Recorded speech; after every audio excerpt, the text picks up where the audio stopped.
Abou a perdu ses milliards et il perd complètement la tête. Je vous jure, on l'a fait trop tôt notre Abou Challenge. Fallait que ce soit cette scène, non, elle était mémorable. Comme quoi, sans argent, Abou n'est vraiment rien du tout. Bati a clairement frappé là où ça fait mal. Il le tue à petit feu, comme il l'a si bien dit. Il lui prend ce qu'il a de plus cher, son argent, ses voitures. Est-ce que Charles et Ouli seront les prochains sur la liste? Parce que Bati a promis de s'en prendre aux complices de Abou. Il a promis de les faire tomber one by one. Du coup, la question à 1 milliard, la question qu'on se pose tous, c'est comment est-ce que Bati a su que Abou avait une telle somme sous son lit? Est-ce que c'est Virginie qui le lui a dit? Certains pensent que Virginie est toujours vivante malgré ce qui s'est passé dans cet épisode. Est-ce que c'est Sally qui a sollicité son aide à Bati? Ou est-ce que c'est cette fameuse sœur qu'on n'a toujours pas vue pour l'instant? Si c'est la première fois que tu passes par cette chaîne, surtout abonne-toi et active la cloche pour ne pas rater la prochaine analyse de Karma. Je fais des revues et des analyses de chaque épisode. On essaye de comprendre beaucoup plus en profondeur les épisodes. Donc si tu adores le cinéma africain, les séries africaines, rejoins-nous en t'abonnant surtout. Par rapport au Abou Challenge, les gars, on a 2 finalistes. Je vais vous montrer leurs vidéos et ce sera à vous de voter. Merci à tous ceux qui ont participé. Il y en aura d'autres, des jeux concours. C'est à vous de jouer maintenant. C'est à vous de sélectionner la gagnante de ce jeu concours. Juste pour rappel, il fallait reproduire cette scène-là de Abou en train de pleurer, ok?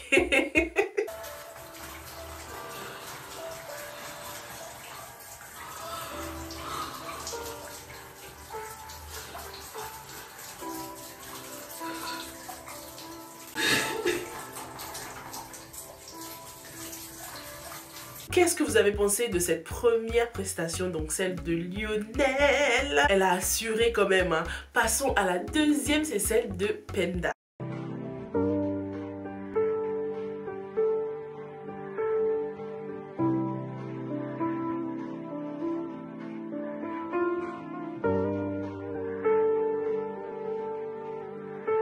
Alors, t'as kiffé ou pas? Si t'as kiffé, marque un 2 dans les commentaires. 1 pour Lionel et 2 pour Penda. Est-ce qu'on n'a pas de futures actrices là? Non mais genre des went des extra miles. Elles sont carrément allées sous la douche quoi.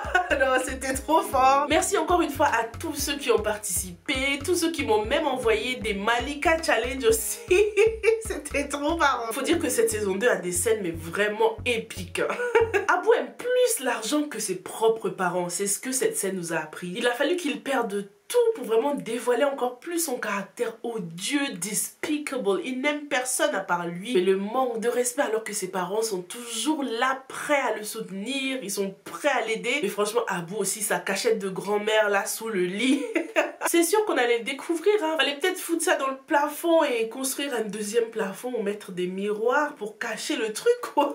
Le lit c'est tellement évident que parfois les gens n'y pensent même pas en fait. Tellement c'est une cachette évidente. Abou n'avait pas tout à fait tort non plus d'accuser sa famille. On sait très bien que c'est Wally qui est derrière tout ça. Ça ne pouvait que être quelqu'un de proche de lui qui pouvait savoir qu'il y avait de l'argent là-dessous. Du coup, qui l'a dit à Bati? Est-ce que c'est Sally qui est derrière tout ça? C'est possible que ce soit Sally parce que Abou elle le connaît très bien. On sait qu'elle connaît très bien ses magouilles professionnelles. Donc c'est sûr qu'elle connaissait ses cachettes. Sûrement qu'elle a pris contact avec Bati, un ancien client de Abou dont Abou ne se souvient même pas. Virginie a peut-être laissé des indices aussi. Elle savait que Abou avait une certaine somme sous le lit. Quelqu'un m'avait même dit dans les commentaires que c'était sûrement l'argent de Abou que Vivi a donné à Sally pour qu'elle puisse s'échapper. En tout cas, ni Sally ni Virginie ne sont la sœur de Bati comme beaucoup semblent croire. Parce que Lamine avait déjà présenté ses condoléances à Bati bien avant la mort de Vivi. On pourrait se dire oui mais peut-être que c'est Sally alors, sa sœur, et qu'il croit qu'elle est morte. C'est vrai qu'on nous a pas beaucoup parlé de la famille proche de Sally à part son mari et son enfant. Mais Abou aurait reconnu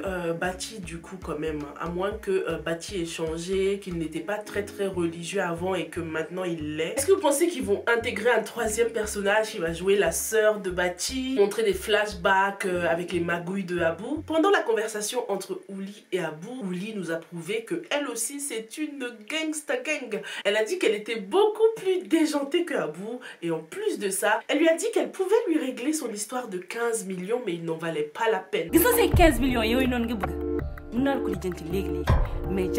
Ouli, vivement qu'elle nous montre ce qu'elle sait faire en fait. En tout cas, en tant qu'avocate, c'est sûr qu'elle doit avoir beaucoup d'ennemis. Elle doit bien connaître des bails sombres, celle-là. En parlant de bails sombres, Falou.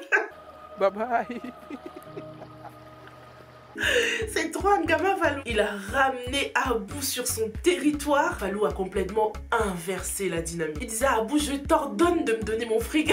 Ah non, mais franchement, d'un coup là, Abou, il paraissait petit. Hein. Falou, qui était jusqu'ici le petit bandit du quartier, paraissait vraiment comme un boss. On dirait qu'au fil du temps, il s'est construit une belle réputation. Il est bien monté en grade dans son milieu. Hein. Non, c'était une belle scène. Qui a rigolé comme moi?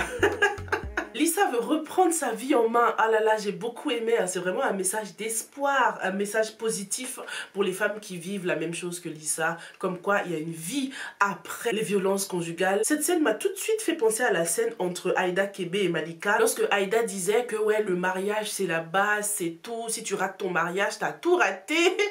Malika, c'est base là. Mais where? Qui a dit ça? Lisa fait tout pour se sortir de son generational curse et on ne peut que l'encourager. Par contre, sa sœur, oh my god. Le karma peut frapper fort comme ça. Oh, ça l'a pas loupé. Hein. Je ne souhaite ça à personne. Mais qu'est-ce qu'elle croyait en fait? Qu'elle était différente des autres? Différente de sa sœur?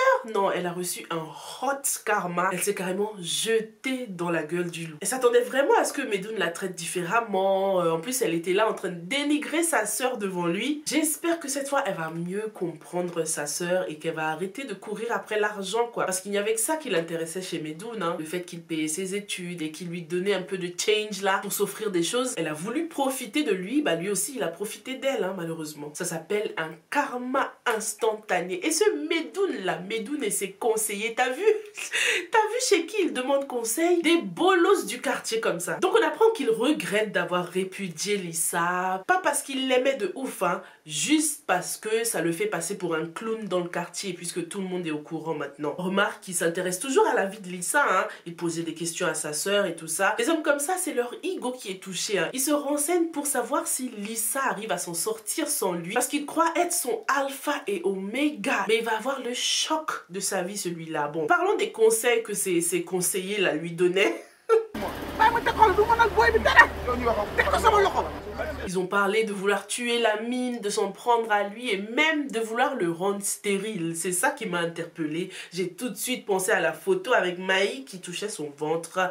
Est-ce que c'est Medoun qui va rendre la mine stérile? Parce que c'est une option qui l'a intéressé. Hein. Il est resté là à réfléchir. Ouais, bonne idée. Et pourtant, on lui a dit qu'entre Lamine et Lisa, c'était fini. Donc pourquoi vouloir toujours s'en prendre à lui, quoi? Medoun, c'est juste un jaloux en fait. Hein. Il est jaloux de Lisa, il est jaloux du fait qu'elle s'en sorte sans lui. Et il va sûrement croire que c'est Lamine qui est derrière tout ça. Surtout que son entretien, elle l'a eu dans le lieu de travail de Lamine. Donc il y a toujours Lamine autour d'elle, hein, même si ce ne sont que des relations professionnelles. Il n'y a aucune différence pour Medoun. Est-ce que tu penses que Medoun serait capable de rendre Lamine stérile? En tout cas, pour que ça ait des conséquences négatives, faudrait que Lamine et Maï se remettent ensemble alors. Hein. Et ça va pas se faire tout de suite, hein, à moins que le choc concernant Virginie pousse Maï à aller avoir une petite conversation avec Lamine et essayer de recoller les morceaux, quoi. Monsieur Sek a tenté sa chance avec Maï, mais c'était un peu trop tôt, les gars. Le pauvre, j'ai eu mal pour lui. Hein. Depuis la première saison, il pose les pierres petit à petit, mais il n'arrive toujours pas à obtenir ce qu'il veut de Maï. C'est sûr que c'est difficile aussi, hein, de draguer une femme qui a connu un seul homme toute sa vie. Donc ça va être chaud. Va falloir que Monsieur Sek soit archi patient, parce que Maï l'aime bien quand même, hein. Ils sont toujours sur la même longueur d'onde, et puis le fait qu'elle l'avait invité chez elle quand même la dernière fois, ça voulait tout dire à mon avis, hein. Ça voulait dire que Maï souhaite qu'il soit plus que des collègues, juste que comme elle n'a connu que Lamine dans sa vie, c'est un peu difficile de s'imaginer avec un autre homme. Est-ce que tu penses que même si Monsieur Sek a fait sa déclaration un peu trop tôt, il a quand même toutes ses chances avec Maï? Vu comment les choses avancent, je sens qu'on va peut-être avoir une saison 3, les gars. Qu'est-ce que vous en pensez? Parlons aussi de Boris. Hein. Je vous ai demandé ce que vous pensiez de sa déclaration, enfin de sa conversation avec Ndeye Marie. Est-ce qu'il s'y est bien pris ou pas? Laisse-moi t'aimer en tant qu'ami ou bien en tant qu'amant.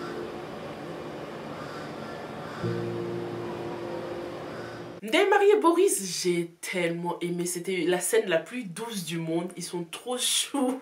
Boris, c'est le mec le plus chou du monde entier. Oh non, c'était trop mignon. En plus, avec la lumière qui était derrière lui, ça se voyait qu'il venait vraiment rajouter quelque chose de positif dans la vie de Ndeye Marie qui était complètement abattue. Et pourtant, Boris y est pris un peu trop tôt à mon avis. Est-ce que Ndeye Marie avait réellement besoin qu'on lui parle de sentiments amoureux à cet instant-là? J'en suis pas sûre. Bon, certes, il lui a dit je veux d'abord être ton ami avant d'être ton amant, mais elle n'a même pas réagi. Limite, elle était en mode fatiguée, saoulée. Une chose super positive en tout cas, c'est que Boris a eu le courage d'avouer ses sentiments, parce que la dernière fois qu'on les a vus, c'était encore très timide quoi. Je pense qu'il en a tellement parlé avec Majib. Majib l'a mis en confiance, voilà, du coup il s'est senti prêt quoi. Il s'est dit bon, faut que j'aille la voir, faut que je lui dise ce que je ressens, et voilà, c'est ce qu'il a fait quoi. Mais dis-moi toi, si tu penses comme moi, si tu penses que c'était un peu trop tôt la déclaration, franchement Ndeye Marie elle a intérêt à ne pas briser le cœur de notre Boris. Ça me ferait tellement de peine de le voir souffrir. Ndeye Marie elle-même l'a avoué, Boris n'est pas comme les autres quoi. En gros c'est ce qu'elle voulait dire. Il s'est passé tellement de choses dans sa vie, elle a fait tellement de rencontres, mais lui a toujours été là, il n'a pas changé. Je vais quand même essayer de vous lire quelques commentaires intéressants. Je vais aller sur Instagram avec mon ordi. Alors par rapport à la déclaration de Boris, on a Noir Eben 23 qui nous dit timing parfait, oui et non. Oui car elle est vulnérable, elle peut succomber. Non car elle est vulnérable, elle peut le remballer sec. Donc c'est vraiment délicat. Je pense qu'il n'aurait pas dû lui parler d'amour tout de suite quoi. Mais il s'est jeté à l'eau et il s'est dit vas-y, j'ai rien à perdre. Il y a ce commentaire intéressant aussi de Joël Laetitia. On mérite toutes des Boris dans nos vies. Le problème c'est qu'on fait pratiquement toutes comme Ndeye Marie. On ne les calcule pas vraiment. Comme on dit chez moi, tu n'aimes pas mais tu laisses pas. Avec cette fille, il n'y aura jamais de bons moments. La preuve en est qu'on la pensait bien guérie, elle s'est tournée vers un autre gars. Charles aurait été bien, elle allait continuer le zapping qu'elle a infligé à Boris. Et encore une fois, c'est lui qui est venu vers elle. Toujours là pour elle, mais quand elle ne va pas bien, elle préfère se tourner vers d'autres personnes. Elle allait voir Aïcha qui ne l'avait pas du tout soutenue quand elle était mal, cause Majib. Je soutiens Boris avec cette fille. Il faut lui faire du rentre-dedans. Il n'y a que ça qui marche. Bonne chance, ça passe ok, sinon il passera lui à autre chose. On est assises par terre ici, on cherche des Boris. On gagne pas, toi tu joues avec. Est-ce que vous aussi vous cherchez des Boris dans vos vies? Je vous souhaite d'avoir des Boris dans vos vies, ok? Amine. Franchement, moi j'ai l'impression que Boris il est tellement amoureux que même si Ndeye Marie lui fait quoi là, il va rester. Même si elle joue avec ses sentiments, il sera toujours là quoi. Et c'est ce qui risque d'arriver. Boris va prendre cher. Ndeye Marie va bien jouer avec ses sentiments. Vu tout ce qu'elle a traversé, elle va difficilement faire confiance à un homme. Je suis d'accord avec ce que Mariam Lee nous a dit. Moi je pense que Ndeye a d'abord besoin de se reprendre en main. Faut qu'elle retrouve sa confiance en elle et qu'elle apprenne à s'aimer et à pardonner aux autres. Sinon elle va en faire voir de toutes les couleurs au pauvre Boris. Franchement, c'est ce qui risque d'arriver. Elle va le faire souffrir le pauvre parce qu'elle n'a pas guéri. Elle n'a pas du tout guéri. Elle boit du noir et elle sera encore plus dans le mal avec cette histoire de Virginie. Là, c'est horrible ce qui lui arrive. Parlons maintenant de la famille Kébé. En commençant par Majib et son père. Eux, les deux là, ils m'ont saoulé. D'habitude, j'adore le papa Kébé. Je le trouve très doux, très sage.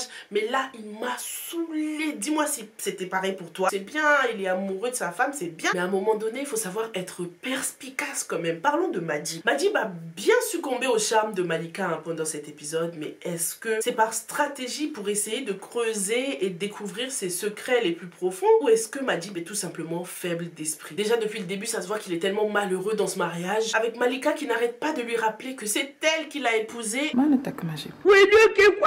Pendant les discussions entre Malika et Majib, là, surtout lorsqu'il lui parlait avec autant de douceur, j'avais le seum. Je me disais non, non, non, il n'a pas le droit de parler avec elle comme ça.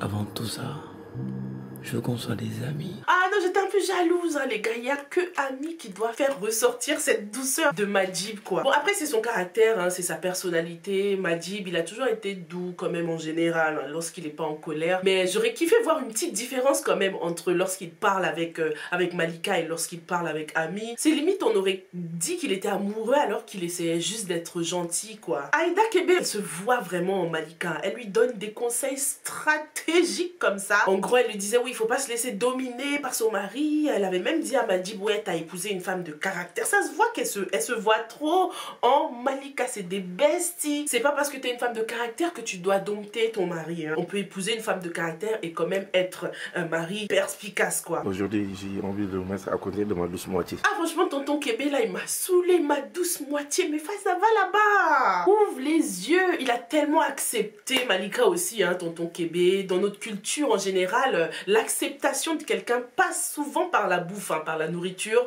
Donc, le fait qu'il kiffait ces omelettes-là était clairement la preuve qu'il avait accepté Malika dans leur vie. On connaît hein, les beaux-parents là qui rejettent la nourriture de leur belle-fille. Ça veut tout dire. Hein. Ils ne veulent pas de toi, ni de ta bouffe, ni rien du tout. Donc là, Malika a clairement gagné le cœur de tonton Kébé, de toute la famille Kébé et surtout de la maman Kébé. Aïda lui a conseillé de créer un lien solide avec Madjib. On a tous pensé à un enfant, hein, bien sûr. Est-ce que Malika va tomber enceinte? Elle a été traumatisée dans la vie. Hein. Elle a vécu des expériences traumatisantes. Donc peut-être que ces expériences-là vont l'affecter et qu'elle ne pourra pas faire d'enfant. En tout cas, j'espère qu'il n'y aura pas d'enfant. Pas d'enfant entre Malika et Madjib et Ami qui se pointe avec son gros ventre. Ce sera tellement un beau karma, un beau cadeau tout chaud là pour Aïda Kébé. Ce serait parfait. Donc no stress les gars, ne vous inquiétez pas, il n'y aura pas d'enfant, il n'y aura rien du tout. Malika ne tombera pas enceinte, ne vous inquiétez pas. C'est là, elle tombe enceinte de jumeaux là. Alors là... ce serait la fin du monde là. Pendant ce temps, Chérif et Sophia passaient du bon temps ensemble. Ah, Chérif, on peut avoir la tchatch comme ça.